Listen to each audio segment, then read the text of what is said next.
అదే RTV app వార్తల్ని క్షణాల్లో చదివే అవకాశం ఉంటుంది. ఒక న్యూస్ పేపర్, ఒక టెలివిజన్ ఛానల్ మీ చేతుల్లో ఎప్పుడూ ఉంటాయి. కరీంనగర్ జిల్లా కేంద్రంలో సమగ్ర శిక్ష అభియాన్కి సంబంధించినటువంటి ఉద్యోగులు రెగ్యులరైజ్ చేయాలి, సమస్యలు పరిష్కరించాలంటూ చేస్తున్నటువంటి ఆందోళన 4వ రోజుకు చేరింది. ఏంటి అసలు వీళ్ళ సమస్యలు, ఎందుకు చేస్తున్నారు అడిగి తెలుసుకుందాం. ఏంటి అసలు మీ సమస్య ఏంటి, ఎందుకు చేస్తున్నారు ఆందోళన? సార్, మేము గత 15 సంవత్సరాల నుంచి లేదా 17 సంవత్సరాల నుంచి మేము సమగ్ర శిక్ష అభియాన్లో పనిచేస్తున్నటువంటి వివిధ విభాగాల వాళ్ళు ఇక్కడ కూర్చున్నాం సార్. మహిళా ఉద్యోగుల కేజీబీబీ టీచర్లు, ఐఈఆర్పీలు, తర్వాత సిఆర్పీలు, మొత్తం వింగ్స్ 19,500 మంది రాష్ట్ర వ్యాప్తంగా మేము ఇక్కడ సమ్మె చేస్తున్నాం సార్. ఇది 4వ రోజు చేరుకున్నది. మాకు విషయం ఏంటంటే సార్, మమ్మల్ని రెగ్యులర్ చేయాలి. మేము ఏం గొంతమ్మ కోరికలు అడగట్లేదు. అప్పుడు పీసీసీ అధ్యక్షుడిగా ఉన్నటువంటి రేవంత్ రెడ్డి గారు మా వరంగల్ సభకు వచ్చి అప్పుడు మేము ధర్నా చేసినప్పుడు సార్ గారు హామీ ఇచ్చారు. ఏమి ఇచ్చారు మాకు? మేము ఛాయ్ తాగే లోపల మీ హక్కులను మిమ్మల్ని రెగ్యులరైజ్ చేస్తా అని చెప్పారు. మేము అదే అడుగుతున్నాం సార్. మరి ఈ సంవత్సరం కావస్తుంది, మా కాలయాపన ఎందుకు అవుతుంది సార్? మమ్మల్ని రెగ్యులరైజ్ చేసి మా జీవితాల్లో వెలుగు నింపుతారని మేము అనుకుంటున్నాం సార్. మేము ప్రభుత్వానికి వ్యతిరేకం కాదు, మా హక్కుల కోసమే మీరు చెప్పిన విషయం మేము చెప్తున్నాం సార్. ఖచ్చితంగా మాకు మాకు పే స్కేల్ టైం స్కేల్ కాదు, రెగ్యులేషన్ చేయాలి.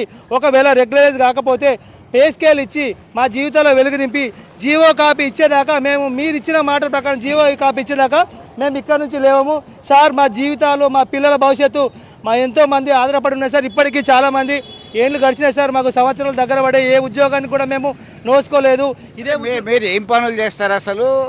మీకు ఇచ్చిన హామీ లేని మీరు జాయిన్ అయినప్పుడు సార్, జాయిన్ అయినప్పుడు అంటే మేము కళా ఉపాధ్యాయులం. మేము కళా ఉపాధ్యాయులు అంటే పిల్లలకు అంటే ప్రైమరీ స్కూల్లో, హై స్కూల్లో మా కళా విద్యను డ్రాయింగ్ చెప్పడం.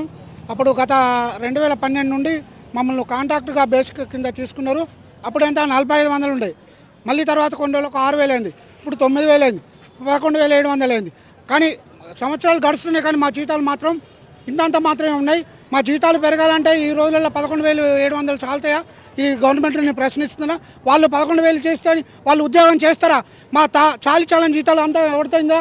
19,500, 700కు తక్కువ లేవు. అదే జీతాల మీద వాళ్ళు చేస్తారా? వాళ్ళకేమో లక్షల కొద్ది జీతాలు, మాకేమో వాళ్ళ కుటుంబం కానీ మాది కుటుంబం కాదా? మా పిల్లలు బ్రతకాలంటే మాకు సుతా శాలరీ కావాలి. మేము ఎందుకంటే రూల్ ఆఫ్ రిజర్వేషన్ ప్రకారం ఎగ్జామ్ రాసి 3 సభ్య కమిటీ ద్వారా మేము సెలక్షన్ అయినాము. అయినా మాకు ఈ చాలని జీతాలు ఎందుకు ఇంత వివక్ష? అదే టీచర్లను తీసుకుంటే కానీ, ఇంకో ఉద్యోగస్తులను తీసుకుంటే కానీ వాళ్ళకి సమానమైన వాళ్ళ కడుపు నింపుతారు. మమ్మల్ని మాత్రం ఈ చాలని జీతాలతో మా పిల్లలు పక్షులుండే అవకాశం ఉంది సార్. అదే అంతే సార్. కాకపోతే మొత్తం మీద కళ్ళకి నల్ల రిబ్బన్ కట్టుకొని నిరసన వ్యక్తం చేస్తున్నటువంటి పరిస్థితి అయితే చూస్తున్నాం. సమగ్ర శిక్ష, కాంట్రాక్ట్ ఉద్యోగులను రెగ్యులరైజ్ చేయాలి, సీఎం గారు క్రమబద్ధీకరణ హామీ నిలబెట్టుకోవాలి అనే ప్లకార్డులు చేతబట్టారు. కాంట్రాక్ట్ ఉద్యోగులను సైతం రెగ్యులరైజ్ చేయాలంటున్నారు. అమ్మ, మీరు చెప్పండి, ఎంతకాలం నుంచి మీరు పనిచేస్తున్నారు, ఎట్లాంటి సమస్యలు ఎదుర్కొంటున్నారు మీరు? సార్, మేము 19 సంవత్సరాల నుంచి పనిచేస్తున్నాం సార్. ఇదే జీతాలతో పనిచేస్తున్నాము. మాకు ఒక ఇంక్రిమెంట్ లేదు, టీఏలు లేవు, డిఏలు లేవు. ఒక స్కేల్ పెడితే దానికి దినసరి కూలీలు ఏ విధంగా పనిచేస్తారో మేము అంతే సార్. మాకు ఒక స్కేల్ ఫిక్స్ చేస్తారు, అదే మాత్రమే వస్తుంది. మాకు ఆపత వచ్చి ఏమైనా లిబులు పెట్టుకున్నా కట్ అయిపోతాయి. మేము ఎట్లాంటి పరిస్థితుల్లో అంటే చాలా రోజుల నుంచి బానిస బతుకులలో బ్రతుకుతున్నాం సార్.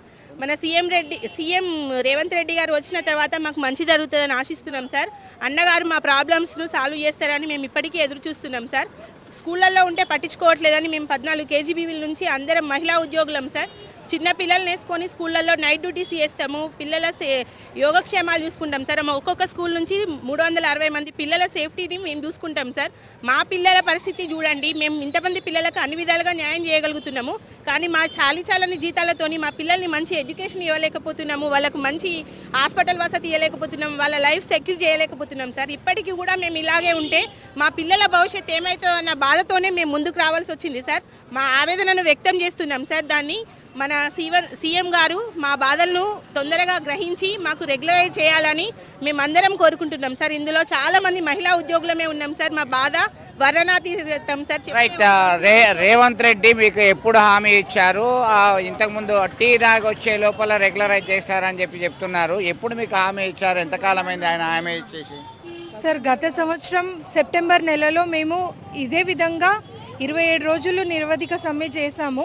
అప్పుడు రేవంత్ రెడ్డి గారు ప్రతిపక్షంలో ఉన్నప్పుడు అక్కడ విచ్చేసి వాళ్ళ జిల్లాలో జరుగుతున్న సభకి విచ్చేసి మీ సమస్యలు పట్ల నాకు పూర్తి అవగాహన ఉంది. మీ సమస్యలు తీర్చలేనటువంటివి కాదు. ఇప్పుడు ఉన్న ప్రభుత్వం అంటే గత ప్రభుత్వం కేసీఆర్ గారి ప్రభుత్వం వాటిని అర్థం చేసుకోవట్లేదు. కానీ మా కాంగ్రెస్ పార్టీ ప్రభుత్వంలోకి వస్తే మీ సమస్యల్ని మేము మిమ్మల్ని మా కార్యాలయానికి పిలిచి మిమ్మల్ని కూర్చోబెట్టి మీరు చాయ్ తాగే లోపల మీ సమస్యల్ని నేను పరిష్కరిస్తానని చెప్పి మాకు హామీ ఇవ్వడం జరిగింది. అంటే ముఖ్యమంత్రి గారు చెప్పినట్టు మా సమస్యల పట్ల వారికి పూర్తి అవగాహన ఉంది. అవి తీర్చలేనంత జటిలమైన సమస్యలు కాదని వారే స్వయంగా వారి నోటి నుండి పేర్కొన్నారు. మరి వారి మాట మీద నమ్మకం ఉంచి మేము సంవత్సర కాలం పాటు ఎదురు చూసాము. ఈరోజు మా సమస్యల్ని వారికి అవగాహన ఉన్న ఆ సమస్యల్ని మరొకసారి వారికి గుర్తు చేయడానికి వారు మాకు ఇస్తానన్న హామీని నిలబెట్టుకోవాలని వారికి గుర్తు చేయడానికి మేము ఈ సమ్మెకి దిగాము. ఇప్పుడు మేము మా అందరి తరఫున కోరుతున్నాము. చాలా సంవత్సరాల నుండి మేము విద్యాశాఖకి సేవలు అందిస్తున్నాము. ఎంతో నిబద్ధతతో మా విధులు నిర్వహిస్తున్నాము. గౌరవ ముఖ్యమంత్రి గారు మాకు ఇచ్చిన హామీని నిలబెట్టుకొని మమ్మల్ని రెగ్యులరైజ్ చేయవలసిందిగా ముఖ్యమంత్రి గారిని కోరుతున్నాం సార్. రైట్, మొత్తం మీద వందలాది మంది ఉద్యోగులు ఉన్నారు. వివిధ పాఠశాలలో కస్తూరిబా పాఠశాలలో సైతం పనిచేస్తున్న వారు తెలంగాణ సమగ్ర శిక్షా ఉద్యోగుల రెగ్యులరైజేషన్కై ప్రధాన డిమాండ్ చేస్తున్నారు.